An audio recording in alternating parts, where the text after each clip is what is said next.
clinic is back in session. Yeah.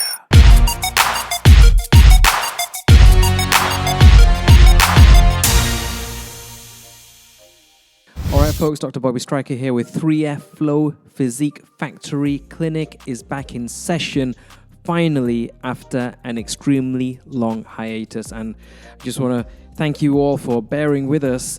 Yeah, I know kind of like a quarter of the year is pretty much gone, but we are back and we're going to try our best to keep the content coming out. And yeah, so what's been going on? I can't just go into it without giving you guys some kind of backstory. So what's been happening? Some of it is not necessarily flow related, but some of it is. So we've been having a lot of like medical stuff going on here in Singapore. We're opening a physical clinic soon, and that's requiring a lot of kind of hands on deck. A lot of work is going into that. We're running the existing medical service, rescue.sg. We're visiting patients in their homes, and at the same time, we're setting up a new chain of clinics. Hopefully, it's going to be a chain. We're going to start with one, and hopefully, people are going to like it. And then we're going to spread it and create more and open more branches all over the place. So that's the plan. But that's not all that we've been doing. We have, in the midst of things, actually been on a little excursion. Where do we go? We went to Bangladesh, of all places. Yeah, a place called Dhaka, capital of Bangladesh. And why did we go there? Well, for many reasons, and one of them was to find places to make our activewear line. Now, some of you might know this already. If you go to Marks and Spencer's, H&M, and a lot of the top kind of high street brands, a lot of their clothes are made in Bangladesh, because garments and clothes and all that kind of stuff is one of their best exports. That kind of comes hand in hand with kind of stories that you hear about sometimes less than ideal working circumstances. So we wanted to make sure that anyone that we engage is up to scratch, not only in terms of the garments that they make, but also the working conditions and everything. So we actually physically went out there. We went and met lots of people, saw working conditions firsthand, made sure it wasn't some kind of act, and that behind the curtain was the real working situation. We went and checked it all out, and we made some pretty good contacts. We saw some really crazy stuff in terms of fabric technology and all kinds of stuff. And yeah, we're really excited. We're still in early stages. I want to come up with some exciting designs, so it's not just another activewear brand, because why would we need it? There's so many. What's the difference going to be? So we want to make it special. We want to make sure you get a high quality product and that you're going to be proud wearing it. It's going to be our name on there, so it's got to be good. So that's what's been going on, and yeah, it's been hectic. So hope you guys have all been good. But yeah, fitness never ends. We want to be fit for life. So let's get back into these videos. So what are we talking about today?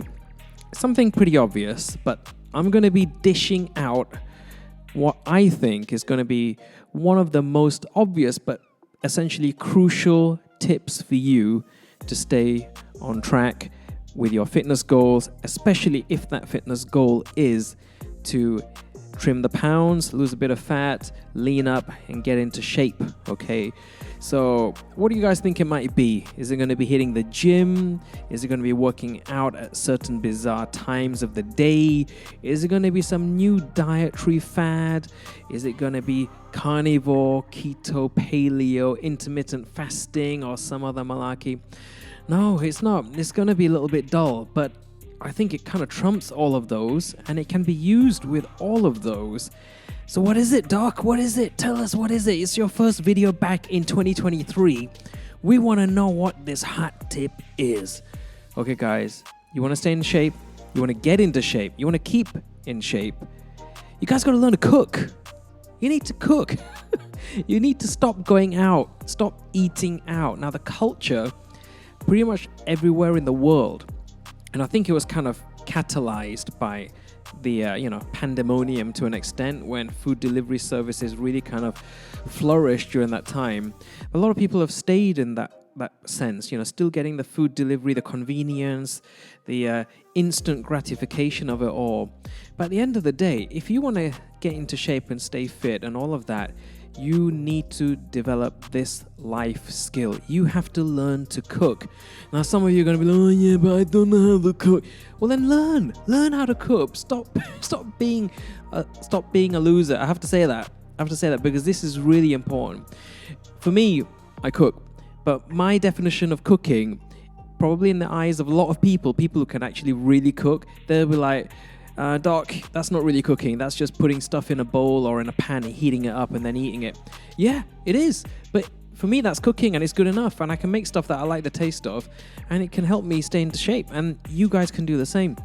Now, anytime you go out, even if you go to a place or a restaurant where they have all the calorie information out there, like in Singapore, one of the few examples would be McDonald's. Yeah, it's surprising actually. Like in the UK and many places, restaurants are very forthright. I think there are rules in place. They have to share calorie information and all the macros and everything for their meals. In Singapore, that's not the case. So when you go out, it's pretty much eating blind. So anybody who wants to stay in shape, it might sound counterproductive and counterintuitive. One of the best choices is McDonald's. It doesn't sound healthy, but they actually break it down.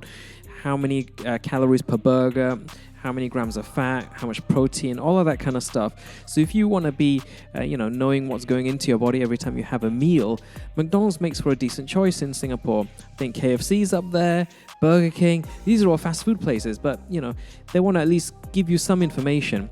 So if that's the case, they're giving you information, then why am I telling you not to eat them?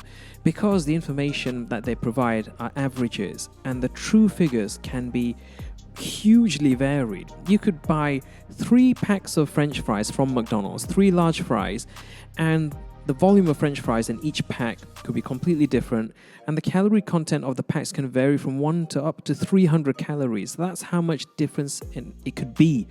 And when you multiply that by different items, say you've got the French fries, you've got a burger, someone put more mayonnaise than the other person. Remember, like 1 teaspoon or tablespoon of mayonnaise, that can be another 45, 50, whatever calories. Small differences and stuff here and there can really add up and kind of blow that calorie budget that you're trying to stay within. So the only place where you really can control what's going into your food and then ultimately what's going in here is in your own kitchen. Now, it's just too much of an excuse that people, especially young people, just don't even bother to try. They're like, I don't know how to cook. Can't cook, won't cook. I give up. That's it. If it's that hard, I'm not going to bother. Well, anything worthwhile in life is going to require some effort. Yeah, you want to become the best video game, you're going to have to practice it. You're going to have to put in some time into it. If you want to be the best at chess, you're going to have to practice it, learn the methodology. You want to do well in your exams, you've got to study for it. You want to excel in anything in life, you have to put in the effort. And what you get out is going to depend on how much you put in. And when it comes to your fitness, it's no different. Yeah, if you want good results, you're going to have to get out of your comfort zone a little bit. How far you have to get out of your comfort zone might not be as extreme as you think. So like I said earlier, for me, cooking, it's not really hardcore cooking. I literally put things in a pan and kind of heat it all together, and then I'll have like, oh, look, I've got a nice creamy pasta dish. And just by cooking at home, I can actually make stuff, with fat and with carbs and with everything. But I know how much of each thing is in there, so I know I'm hitting my targets, I'm hitting my macros, I'm hitting my calorie requirements. Whereas I could go out and go to a restaurant, order a bowl of pasta, and you have absolutely no idea what's in there. Yeah, it will just blow it out of the water. Maybe you don't even have to really cook from scratch. You could go and buy a frozen pizza. Yeah, it's not going to be super healthy, but if the calories are on point, it can still help you to lose weight.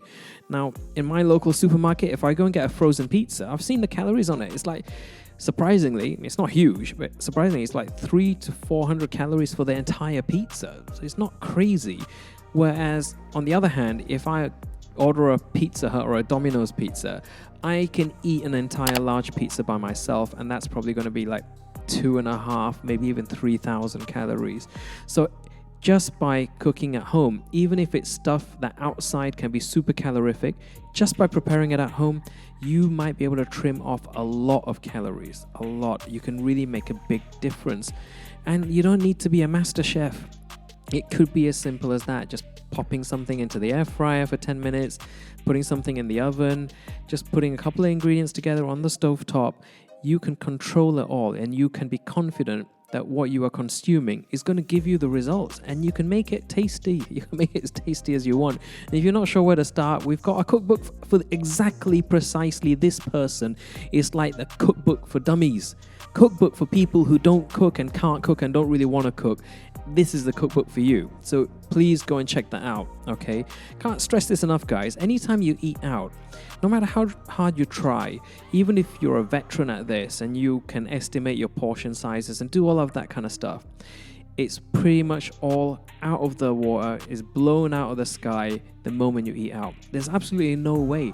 And most restaurants, they're going to be doing anything they can to make their foods delicious because they want people to come back. And that means pouring in the butter, pouring in the cream, pouring in the oil, excessive calories to an extreme. The type of extreme you are unlikely to hit at home, even if you're trying to treat yourself with your own burger or pizza or whatever.